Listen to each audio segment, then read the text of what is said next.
أعوذ بالله من الشيطان الرجيم بسم الله الرحمن الرحيم والصلاة والسلام على سيدنا Muhammad وآله الطيبين الطاهرين.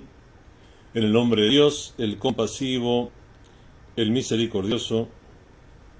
Que las bendiciones de Dios sean con el profeta del Islam, Muhammad, y los inmaculados imames de su familia.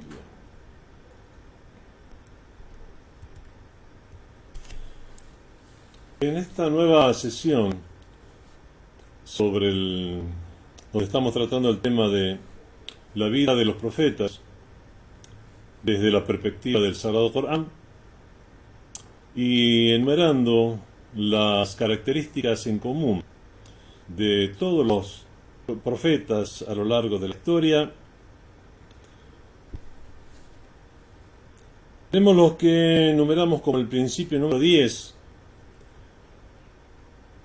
que es el rechazo al culto a la personalidad. Los profetas tenían, entre las características en común que tenían todos ellos, era el rechazo al egoísmo. Ellos no convocaban hacia sí mismos. Uno de los principios comunes entre todos los mensajeros divinos era evitar el egoísmo, que es uno de los rasgos negativos, rasgos de los que se carecen, de los que carecían ellos. Bueno, tanto con respecto a Dios, al hacer los estudios de teología, como con respecto a los profetas, es una terminología que se usa en la teología, que es hablar de atributos positivos y atributos negativos. Atributos positivos son los atributos buenos de perfección que tiene Dios, por ejemplo. Y los atributos negativos no es que Dios tenga atributos negativos, tenga algo negativo Dios. Es una expresión para decir atributos de los que carece. O sea, Dios no es opresor. No es opresor. Eso es un atributo negativo en el sentido que Dios carece de ellos.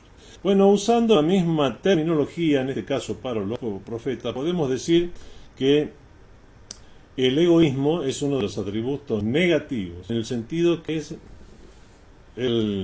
un rasgo del cual los profetas carecen. Bueno, Dios dice a este respecto que los profetas nunca han venido a convocar a las personas hacia ellos mismos. Ya vamos a ver las leyes del Corán que nos indicarían este tema.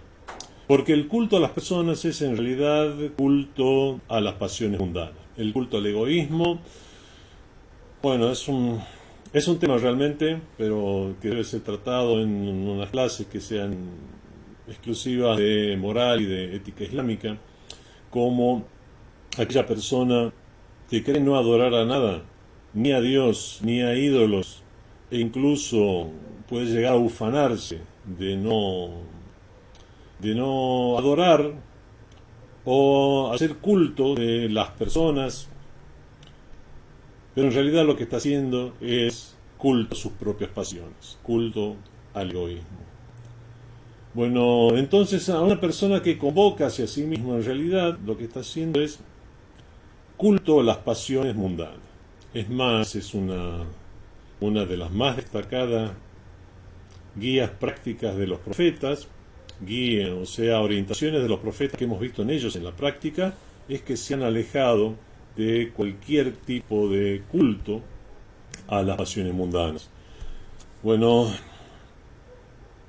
las aleyas del Corán que ponen énfasis en este tema son como la siguiente, la que él dice: A'udhu billahi minash shaitanir rajim, bismillahir rahmanir rahim.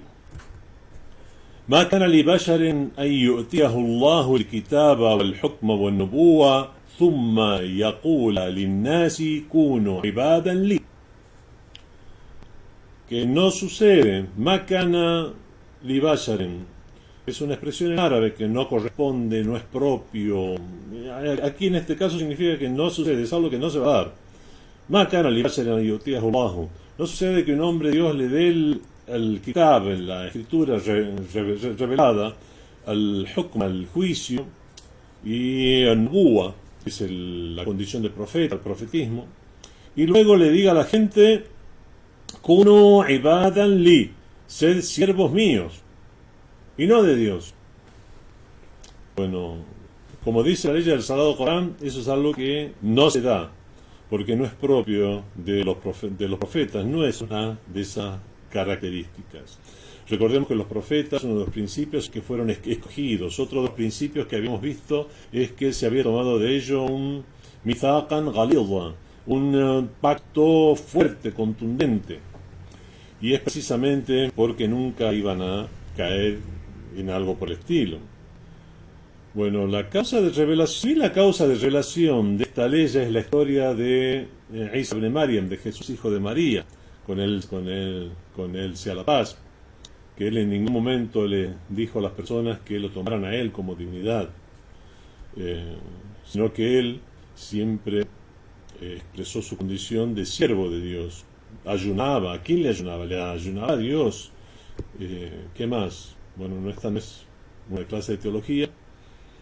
Pero si bien la causa de la revelación de esta ley, ya que los profetas no es propio de los profetas, a quien se le ha dado el kitab como nubuwa, la revelación, el juicio y la profecía, que le diga a la gente: sed siervos míos. Si bien la causa de la revelación de Sayyidina Isa alayhi salam se aplica a la personalidad jurídica de la misión y mensaje de todos los profetas, sobre que todos los profetas tienen una misma personalidad jurídica, ese era otro de los principios que ya habíamos tratado. Bueno, no es propio que los profetas se aprovechen de la influencia que tienen sus palabras y de su autoridad espiritual y llamen a las personas a que les adoren a ellos, porque eso sería atribuir algo incorrecto a Dios, sin atribuirle copartícipes a Dios, y adjudicar la sagrada esencia de Dios algo que Él no haya dicho. Y eso nos hablaría de un egoísmo desvirtuador de parte de los profetas, algo que no tiene lugar. Bueno, similar a esto son la siguiente ley que vamos a leer, que Dios en un formato de amenaza ha dicho al sello de los profetas, sí, el mismo Sayyidina Muhammad sallallahu alaihi wa alihi, le dice lo siguiente: dice acerca de él: وَلَوْ تَقَوَّلَ عَلَيْنَا بَعْضَ الْأَقَاوِيلِ, si nos hubiera atribuido algunos dichos, o sea, que no lo hubiéramos dicho, pero él nos hubiera atribuido, وَلَوْ تَقَوَّلَ عَلَيْنَا بَعْضَ الْأَقَاوِيلِ لَأَخَذْنَا مِنْهُ بِالْيَمِينِ, lo hubiéramos tomado de la diestra. ثُمَّ لَقَطَعْنَا مِنْهُ الْوَتِينِ, luego le habríamos seccionado la aorta. El watín es la vena aorta. فَمَا مِنْكُمْ مِنْ أَحَدٍ عَنْهُ حَاجِزِينَ, y ninguno de vosotros, مَا مِنْكُمْ أَحَدٍ, ninguno de vosotros, عَنْهُ حَاجِزِينَ, lo habría podido impedir que hiciéramos eso. وَإِنَّهُ لَتَذْكِرَةٌ لِلْمُتَّقِينَ, eso sí, eso es un recuerdo para los muttaqin, los que son temerosos de Dios, los que actúan con piedad. Ya hemos dicho y ya hemos visto en otras leyes del Sagrado Corán que a veces Allah subhanahu wa ta'ala pone ejemplos de algo que no va a tener lugar, pero suponerlo imposible no es imposible y nos sirve para tomar una enseñanza.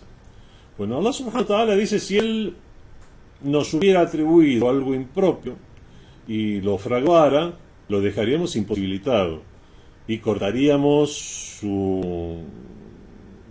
su vena principal, la aorta. Nadie podía detener nuestra ira y salvarlo de las garras de nuestro tormento, o del castigo.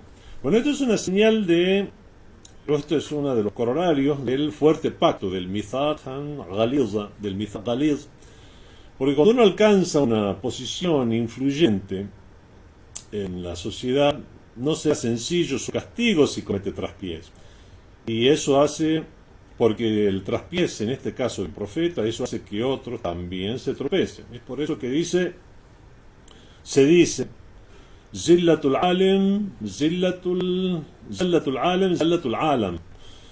Se dice que el desliz del sabio es un desliz para todo el mundo. O, como leemos también en el libro Bihar al-Anwar, Zallatul alim que enkisar es safina, tughraq wa tughriq. El desliz del sabio es como el quiebre del barco se hunde y hunde a los demás. Desde el desliz, en este caso el traspié que puede llegar a cometer, que puede llegar a ser objeto, ser protagonista del mundo, es como cuando un barco, cuando el desliz que comete, en este caso el sabio, que es como cuando un barco se hunde a sí mismo y mientras se hunde a sí mismo, hunde a los demás. Bueno, el sabio que se hunde a sí mismo, hunde también a otros. También se ha dicho, otros, o sea, la gente en común, la gente en general, se encuentra a una distancia del infierno. Pero el sabio es uno que se mueve en el borde del infierno. De modo que con cualquier desliz, con cualquier traspié, va a caerse en el fuego. Y eso se debe a que los sabios religiosos tienen un compromiso especial. Y ya que su desliz lo que haría es preparar el terreno para la destrucción de la sociedad. Se ha narrado del profeta de Islam, sallallahu alaihi wa alihi, que la bendición y la paz sean con él y con su descendencia, que todo conocimiento conforma un suplicio para el sabio, a menos que lo ponga en práctica. O sea, si el sabio tiene un conocimiento y no lo pone en práctica, tiene una responsabilidad muy grande, por lo cual puede llegar a ser juzgado por eso. A diferencia de la gente común. En los textos religiosos, bueno, por un lado se menciona que los ángeles del cielo y las aves del espacio y los peces que están en el mar piden perdón por el sabio. Pero por otro, eso es el tenor de algunos hadices. Y por otro lado, también se menciona hadices en las narraciones, en los textos religiosos, que el sabio está al borde de un gran peligro. O sea, ese mismo sabio, tan alabado por el hecho de ser sabio, se encuentra al borde de un gran peligro. Y eso porque el sabio o sus opiniones afectan a los demás. Bueno, siguiendo la misma idea, es que por eso mismo que se tomó ese fuerte pacto de los profetas. Ningún profeta tiene el poder de falsificar nada en nombre de Dios. No debe hacer esto un profeta. Y Allah subhanahu wa ta'ala eligió a las personas que no van a hacer esto. Porque si lo hiciera, tal falsificación después de la aceptación popular, eso dispondría el terreno para que tal falsedad pudiera influir en otros, pudiera difundirse entre la gente. Y eso es algo que ocurriría si lo hace un profeta, o cuando lo hace un sabio. Cosa que no ocurre cuando lo hace una persona común. Una persona común inventa una mentira, puede influenciar a unos cuantos a lo mejor, pero no goza sus palabras de la aceptación de los profetas o de la acreditación que tienen las personas reconocidas como sabios por sus pares o por diferentes medios. Algunas comunidades que se han visto envueltas en creencias, si bien tienen un origen y pues son consideradas monoteístas según el Sagrado Corán, son llamados gente del libro, algunas de estas comunidades, no las religiones, las personas, algunas de estas comunidades se han visto envueltas en creencias como la Trinidad, como existe en el cristianismo hoy en día, o creencias como el dualismo, como existe entre los zoroastrianos. Y han considerado algunos a Jesús hijo de Dios, algunas comunidades judíos han considerado a Uzair, a Ezra como un hijo de Dios. Bueno, nosotros consideramos que esas son creencias que con el tiempo se han tergiversado. Son creencias que originalmente eran correctas, se han tergiversado hasta que adoptaron esta forma, porque de otro modo los profetas nunca habrían invitado a la gente a adorarlos a ellos mismos. Los profetas le dijeron a la gente, esos mismos profetas que le dijeron a la gente no adoren a las pasiones mundanas, aléjense del culto a las pasiones mundanas, no van a caer ellos mismos en algo tan burdo. Es más, ellos mismos le dijeron a la gente, nosotros somos siervos de Dios como ustedes, y le pidieron a la gente que no adorara a nadie más que a Dios. Entonces, ningún profeta ha venido a decir a la gente, adórenme a mí. Ese sería, esto es uno de los atributos negativos y es algo de lo cual carecen los profetas de Dios. siendo eso una de las implicancias nulas o ausentes de la profecía general, la nubuwa al-amma, que es lo que estamos estudiando en estos momentos. Y eso es así porque la realidad del monoteísmo es la negación de cualquier otra deidad que no sea Dios. Dice Allah subhanahu wa ta'ala, Dios en el Sagrado Corán, وَلَا يَأْمُرَكُمْ أَن تَتَّخِذُوا الْمَلَائِكَةَ وَالنَّبِيِّينَ, la sura número 3, aleya número 80. Bueno, Dios nunca ordenó. Su cosmovisión, las ideas que transmiten deben ser tan vastas que consideran que cada cosa finita la idea o cosmovisión de un profeta debe ser tan vasta que deben considerar que cada cosa finita es una criatura del Dios infinito, y eso es lo que esa creencia que ellos deben tener, deben trasladarla a los demás. Toda cosa es finita, incluso ellos mismos, los profetas, los ángeles, y todos son una criatura del Dios infinito. Y por lo tanto deben presentarse de esa manera para que la gente no se vean impresionados por el porte reverencial de los profetas cuando hacen milagros, ¿qué más? Y su condición de luminarias reformadores de la humanidad, lo cual puede hacer que fácilmente la gente caiga en el endiosamiento de las personas. Las personas no deben verse impresionadas por personas finitas y no deben sacarlos de la condición de siervos de Dios, llevándolos a la posición de divinidad, sino que deben considerar a los profetas como siervo de Dios, tal como uno mismo es. El profeta es un siervo de Dios. Los profetas nos han dicho que miremos a todos los demás como siervos de Dios, a todas las criaturas como siervos de Dios. Cuando hacemos así, en realidad lo que hacemos es encomendarnos a la sagrada esencia divina, que es Dios Todopoderoso, considerando a Él el único acreedor a la adoración, el único acreedor a seguir sus órdenes de manera independiente. Si de seguir las órdenes del profeta es por su condición de enviado de Dios, no por seguir las órdenes de él que surgen de manera independiente. Bueno, en este caso debemos hacer alusión a una noción de la cual se habla en el Sagrado Corán, que es el wasila o el medio. Cuando uno procura el wasila o procura el medio, leamos la ley del Sagrado Corán que se refiere respecto a ya ayyuhalladhina amanu, o ustedes que han creído, o creyentes, ittaqullah, temed a Dios, sed temerosos de Dios, sed timoratos, wabtagu ilayhi al-wasila, y procurar el medio para llegar a él, el wasila, wajahidu fi sabilihi, y esforzaos por su causa. Bueno, este medio al cual hace alusión, al cual se refiere esta ley del Sagrado Corán, se refiere a un medio para llegar a Dios, no que el medio sea algo independiente. Procurar el medio, vamos a procurar el wasila, y después tomar el wasila como algo independiente.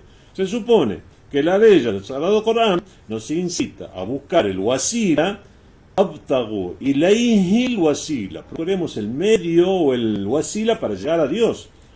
Por lo tanto, nunca el wasila puede ser un hadaf, un objetivo en sí mismo, sino que es, bueno, aquí literalmente hablando, un medio y no un objetivo. Le está diciendo a la gente, sean piadosos y busquen el medio para lograr el encuentro con el Creador. Esfuércense en su camino, hagan jihad, yahidu. Aquí jihad significa esfuerzo. Bueno, aquí el jihad, el rezo, el ayuno, todo eso son medios legítimos para llegar a Dios. Adoptar los medios o procurar el wasila no significa que el hombre diga muy bien, Dios es la verdad, pero además de Dios existen estos medios que son necesarios.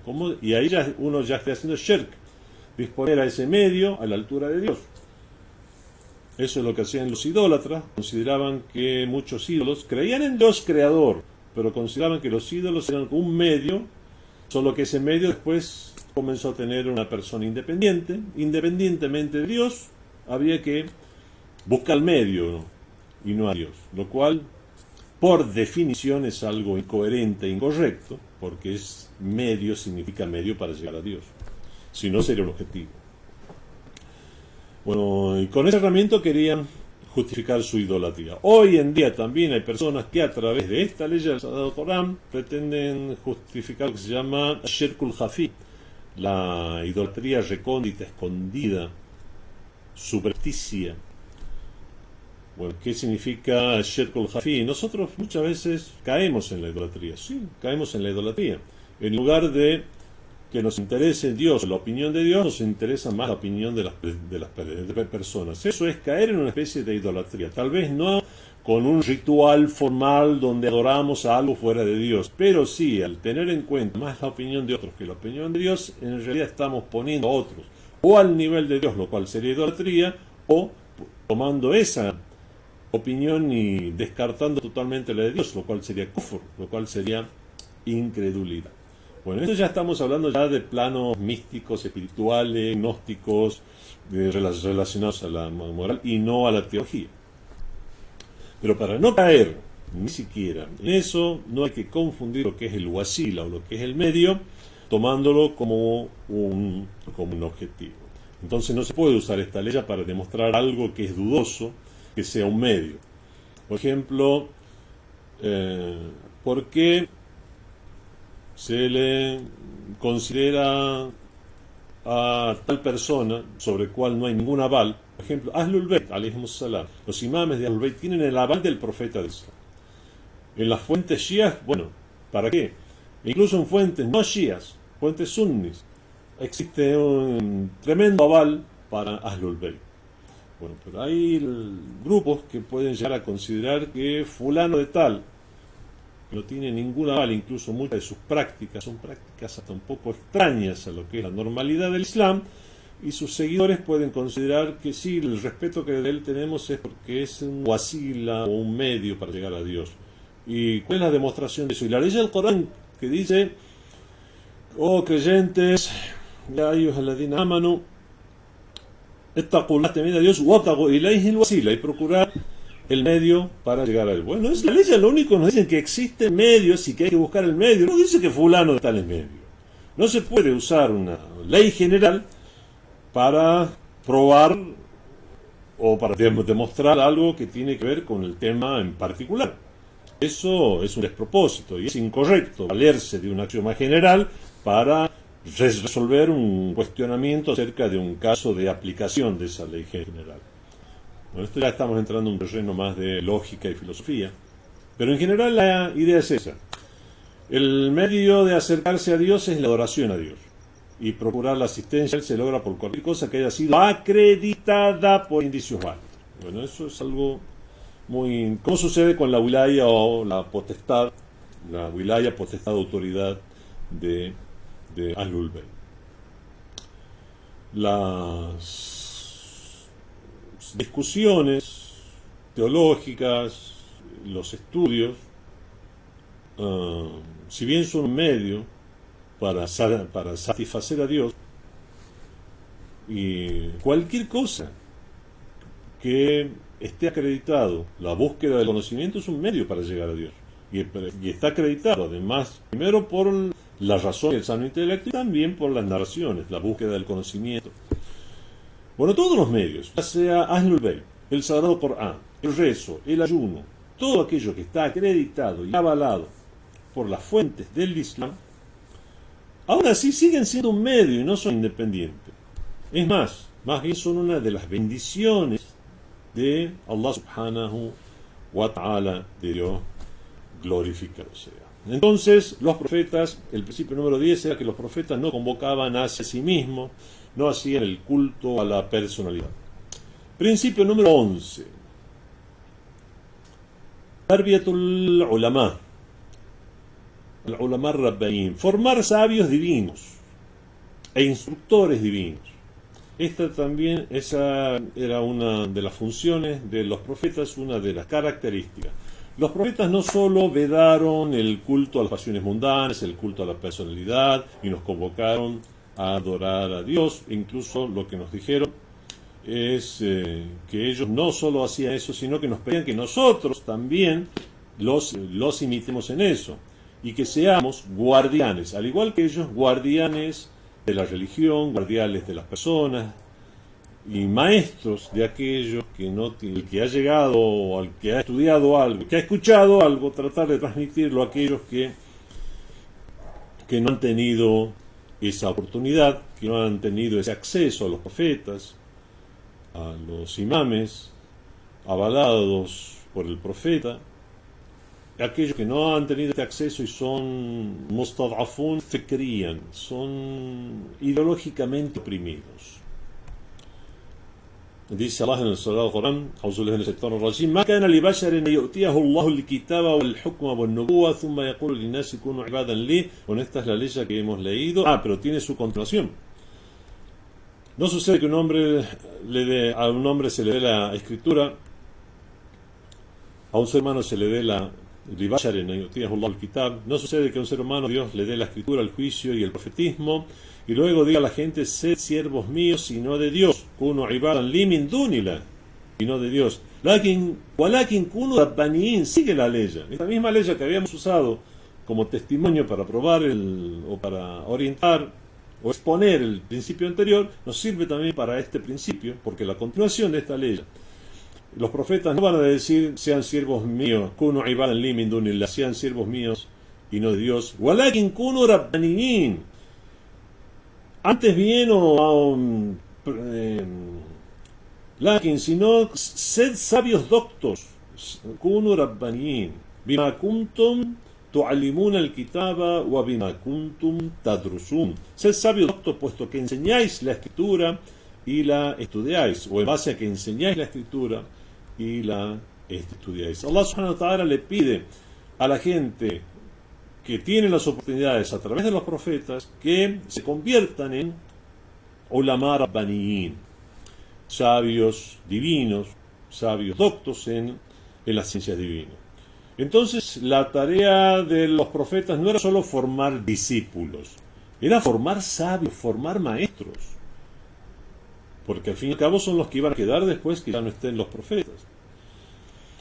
Les decían a sus seguidores que vayan mucho más allá del nivel de aprender las ciencias, sino vayan al nivel de saber enseñarlas, sean tanto sabios y maestros, como para que de esa manera sigan a los profetas, tanto en lo que hace al aprendizaje, a aprender de ellos, como a enseñar lo que ellos, de lo que ellos aprendieron, de lo que de ellos aprendieron. Bueno, la única diferencia entonces entre el profeta y estas personas que se han instruido hasta este punto es que el profeta aprende de Dios sin intermediarios, en tanto que estos sabios aprenden las ciencias divinas a través del profeta. Por supuesto, los profetas tienen el privilegio y la excelencia, así como la infalibilidad. Bueno, subtema, características aquí de los ulama rabbanín, características de los sabios divinos. Subtema porque toca este tema general, si bien no es una característica de los profetas, como es el tema de nuestra clase, sí tiene mucho que ver con este principio. Quien es un buen mudabbir, o sea, un administrador, organizador, planeador y guía para la sociedad, y además tiene una conexión con Dios en diferentes grados. Ya hemos hablado que cada una de las personas tiene diferentes grados en su grado existencial, y en base a ese grado existencial también puede llegar a tener una conexión con lo divino. Cada una de las personas, quien es un buen mudabbir, quien es un buen ordenador, organizador, planeador, y además tiene esa conexión con Dios, y es un sabio que se ha instruido en la religión, debe tener las siguientes características. Primero, las características las podemos llegar a intuir, porque obviamente ellos tienen que seguir a los profetas, por lo tanto muchas de sus características serán similares a los profetas. Los profetas vinieron a enseñarles a ellos que deben instruirse para poder llegar a rincones a donde los profetas no llegaron personalmente. Y de esa manera habrá llegado el mensaje de los profetas ya a todo el mundo. Es a través precisamente de de las personas que se han instruido, para que puedan llegar a los rincones de las sociedades que no tienen acceso a centros académicos para el estudio sistemático de la religión. Si bien el ejemplo perfecto que ha alcanzado la cima de la perfección, que ha llegado el grado existencial total para ser un alim rabbani o ulama rabbaniin, son los imames de Ahlul Bayt. Es más, cuando se dice ulama rabbaniin de forma general, con todo el elogio posible en los hadices y los textos, se refiere a los imames de Ahlul Bayt, según los postulados de la escuela Shia. Si bien ellos son el ejemplo más completo de ulama rabbaniin, los sabios, aquellos que se han instruido y han llegado a ser reconocidos como sabios y siguen el camino del imamato, de la wilaya, de sus imames, de los profetas, siguen el camino de los profetas, pueden también llegar a ser llamados ulama rabbani. Por lo tanto, las características que tienen deben ser similares a las de los profetas: conocer el libro, el kitab o el hikmah, conocer, o por lo menos tratar de aprender y de conocer y desempeñarse o valerse o actuar en base a la sabiduría de los profetas, y también imitar a los profetas, y ahí ya podrán tener una parte de lo que es al-nubuwa, por lo menos seguir a aquellos que tienen la nubuwa. Por lo tanto, una de las características para ser sabios es que tienen que instruirse. Por lo tanto, los discípulos de los profetas tenían el deber de estudiar su forma de vida, para no solamente transmitir frases que han escuchado de los profetas o que han leído acerca de los profetas, sino que conocer su vida para saber en qué contexto están pronunciadas las diferentes frases. Una vez una persona le dijo al imam Ali ibn Abi Talib alayhi salam: tú no sigues la sunna del profeta, tú no sigues la tradición del profeta. El imam Ali no va a seguir la sunna del profeta. Dijo el profeta del Islam: ana madinatul ilm wa aliyun babuha, yo soy la ciudad del saber y Ali es su puerta. Aqdakum Ali, el que más sabe de juicios es Ali. Bueno, tantos dicen. Esta persona le dijo: tú no sigues la sunna del profeta. Dijo: bueno, ¿por qué? Porque el profeta saludaba a las jovencitas, o sea, la saludaba de palabra. Por ejemplo, veía ese salamu aleikum. En cambio, tú mira, si hay una mujer joven, miras para otro lado. No estás siguiendo la sunna del profeta. Y no, Ali le dijo: cuando tú viste al profeta hacer eso, él tenía 63 años. Yo ahora tengo 33 para estar saludando a todas las jovencitas. Bueno, hay que aplicar la sunna del profeta según el contexto. Esa es la verdadera sunna y es la verdadera forma de aplicar, y no simplemente transmitir frases de manera ciega. Es por eso que para ser un ulama de los ulama rabbaniin, un alim rabbani, un sabio docto en la ciencia de religión, sabio divino, se debe estudiar no solamente los dichos, sino también los hechos y las aprobaciones tácitas del profeta, y eso es lo que conforma la sunna. Los discípulos de los profetas, y en este caso también aquel que quiere llegar a instruirse y de esta manera solucionar sus propios problemas, o usar algo de la religión para solucionar sus problemas o aquello que sea de su interés, de grupo, de familia, etc., sino que debe pensar en guiar a los otros, el espíritu de sacrificio. ¿Qué más? Y poner por sobre todo a su religión, a sus valores, por encima de sus personas. Bueno,